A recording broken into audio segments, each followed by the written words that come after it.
Snehil art of teaching या चॅनलवरती आपल्या सर्वांचं स्वागत आहे. विद्यार्थी मित्रांनो, B.Ed ॲडमिशन प्रोसेस जी आहे कॅप राऊंडची आणि रजिस्ट्रेशनची ती सुरू आहे.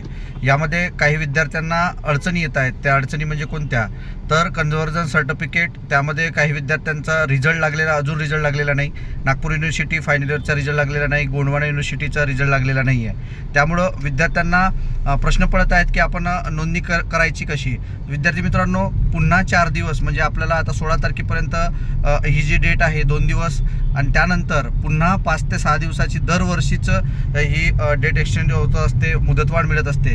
त्यामुळे आपल्याला त्यामध्ये फायदा होणार आहे आणि या 2 ते 3 दिवसांमध्ये या दोन्ही युनिव्हर्सिटीचा रिझल्ट लागणार आहे.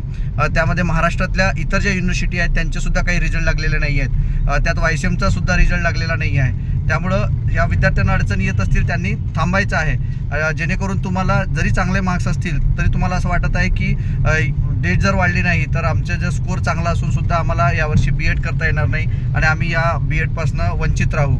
तर विद्यार्थी मित्रांनो, डेट सेक्शनसाठी आपल्याला वाट बघायची आहे. हेच आजचं अपडेट होतं. हे अपडेट आपल्याला कसं वाटलं आहे नक्की कमेंट बॉक्समध्ये कळवा आणि माझ्या व्हिडिओला सबस्क्राईब करा, चॅनलला सबस्क्राईब करा. धन्यवाद.